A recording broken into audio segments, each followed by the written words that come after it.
Assalamualaikum warahmatullahi wabarakatuh. Innal hamdalillahi nahmaduhu wa nasta'inuhu wa nastaghfiruh wa na'udzubillahi min syururi anfusina wa min sayyiati a'malina. May yahdihillahu fala mudhillalah wa may yudlilhu fala hadiyalah. Asyhadu an la ilaha illallah wahdahu la syarikalah wa asyhadu anna Muhammadan abduhu wa rasuluh.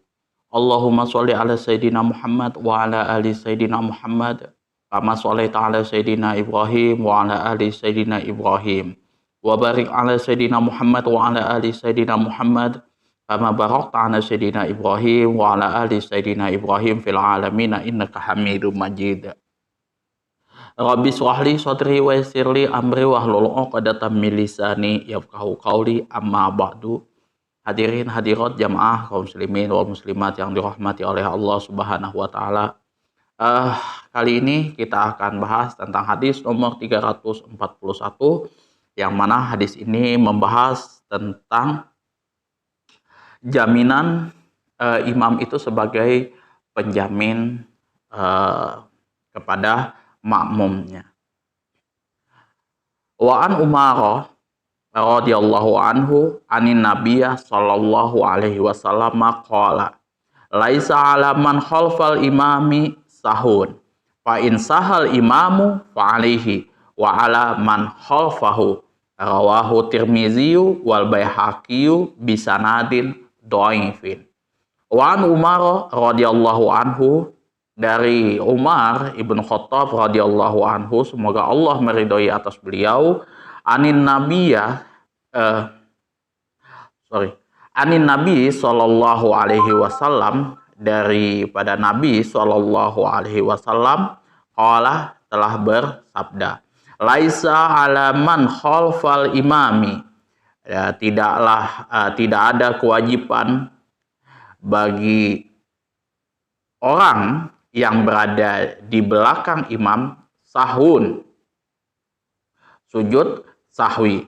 Fa in sahal imamu, jika seorang imam tersebut lupa, fa alaihi, maka imamlah yang menanggungnya, wa ala man khalfahu, dan atas orang yang di belakangnya. Ya, jadi ringkasnya adalah tidak ada kewajiban bagi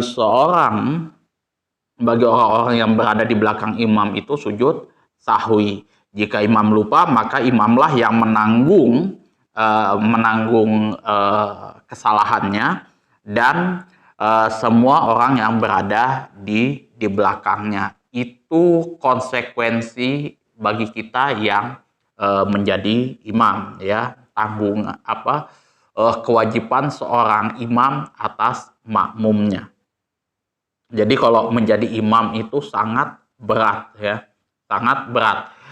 Ya, ketika seorang imam itu salah, ya dia yang menanggung kesalahannya, dan orang-orang yang berada di belakangnya. Makanya untuk menjadi imam itu harus orang yang betul-betul alim, ya. Kalau misalkan tidak ada orang yang alim, ya orang yang lebih paham tentang syariat agama Islam, seperti itu, ya. Makna keseluruhannya adalah imam dalam sholat merupakan juru syafaat, ya, bagi para makmum dan pemimpin mereka dalam ibadah yang paling mulia tersebut. Para makmum diharuskan mengikuti imam dan haram hukumnya mendahului imam. Imam merupakan orang yang menjamin mereka. Di dalam hadis lain yang sudah kita sebutkan kemarin, al-mu'adzinu aminun wal imamu dominun. Ini juga sudah kita bahas, ya, di bab sebelumnya, bahwasanya juru azan merupakan orang yang terpercaya dan imam merupakan penjamin makmumnya. Ini pembahasan hadis ini ada di dalam bab muazin, babul azan, ya. Tidaklah heran bila imam yang menanggung para makmum yang berada di belakangnya atas yang mereka tinggalkan. Sebab imamlah yang menjadi pemimpin mereka. Seperti itu ya. Hal ini berlaku bagi hal yang dapat ditanggung oleh imam, yaitu berupa sunnah muakkad yang dikukuhkan. Ya. Bila hal yang dimaksud berupa rukun sholat, maka imam tidak dapat menanggungnya. Jadi kalau misal itu sunnah muakkad, yaitu sudah menjadi tanggungan imam. Ya. Tapi kalau misalkan itu masuk kepada rukun, maka imam tidak dapat menanggungnya. Seandainya imam lupa karena meninggalkan sesuatu hal yang dapat ditambal dengan sujud sahwi, maka orang yang bermakmum di dalamnya, maka orang yang bermakmum di belakangnya wajib mengikutinya, sebab imam dijadikan untuk diikuti. Itu ya. Kemudian analisis lafadznya di sini adalah laisa ala man khalfal imam.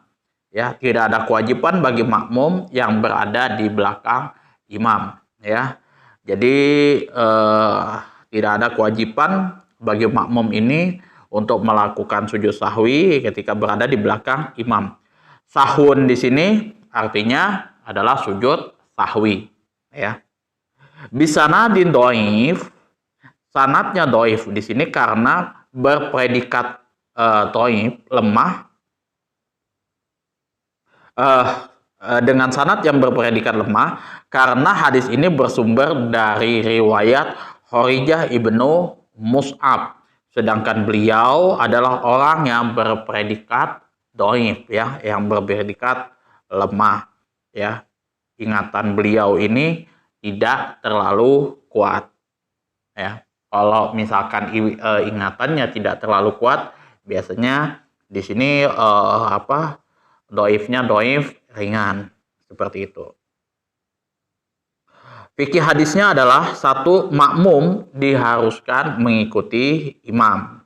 Yang kedua, makmum melakukan sujud sahwi untuk kealfaan imam, dan ia tidak boleh sujud untuk dirinya sendiri ketika ia masih mengikuti imamnya, seperti itu, ya. Demikian juga menurut jumhur ulama, ketika ia berkedudukan sebagai makmum masbuk, menurut mazhab Syafi'i, ia harus melakukan sujud bersama imam tanpa memandang apakah ia mengetahui kelupaan imam ataukah tidak, ya. Dan di akhir sholatnya ia melakukan sujud sahwi pula sendirian, seperti itu.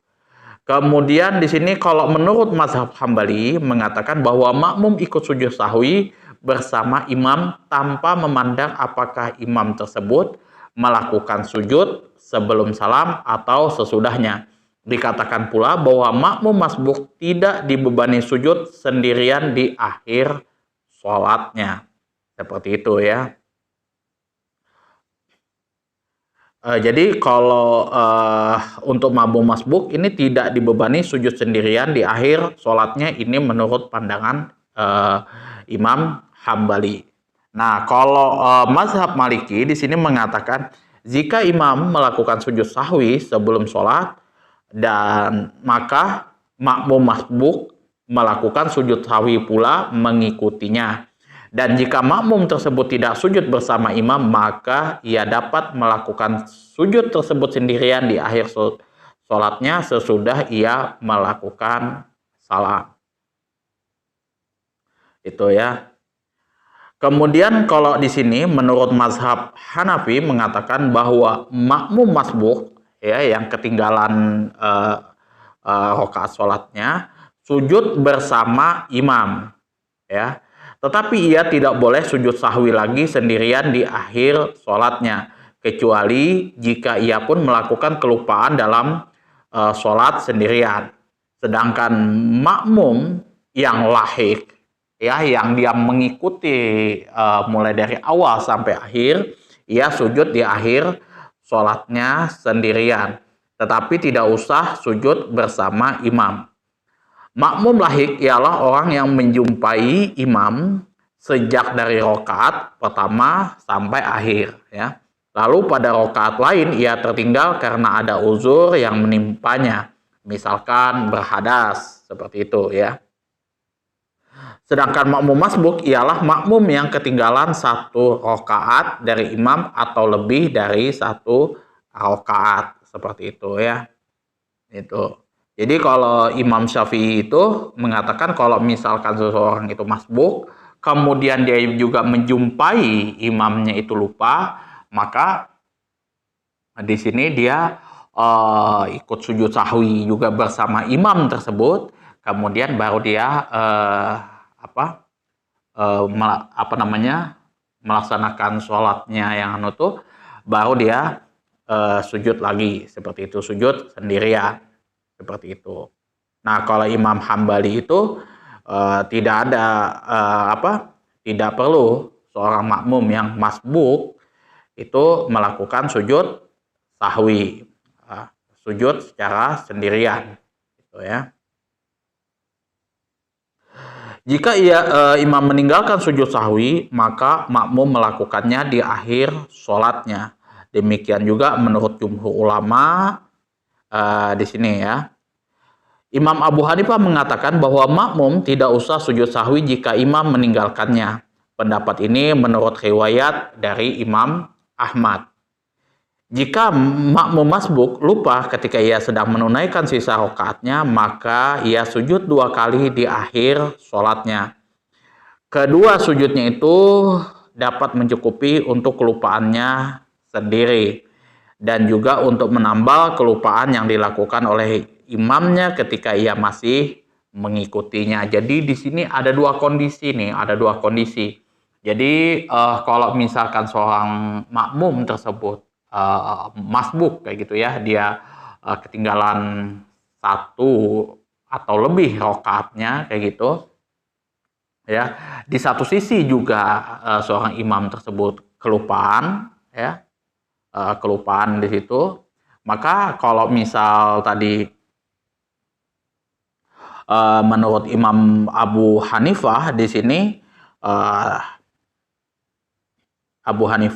bahwa makmum tidak perlu sujud sahwi jika imam meninggalkannya di situ. Pendapat ini menurut riwayat daripada Imam Ahmad ya. Jika makmum masbuk tersebut lupa, ia sedang menunaikan sisa rakaatnya, maka ia sujud 2 kali di akhir sholatnya. Ya, kedua sujudnya dapat mencukupi untuk kelupaannya diri sendiri dan untuk kelupaan yang dilakukan oleh imamnya ketika ia masih mengikutinya. Jadi dia makmum ini ya dia meneruskan mengerjakan lagi sisa daripada rakaat yang sudah dia yang dia tinggalkan karena tadi karena dia ketinggalan rakaatnya, baru dia sujud sahwi seperti itu. Kalau dia lupa itu kan nggak ingat nih makmumnya, atau kalau dia tadi punya hutang 1 atau 2 rakaat kayak gitu, lupa juga kayak gitu, nah maka dia cukup mengganti dengan sujud sahwi ya. Itu menurut Imam Abu Hanifah di sini ya. Nah, itu saja ya yang dapat saya sampaikan untuk hadis nomor 341 ya.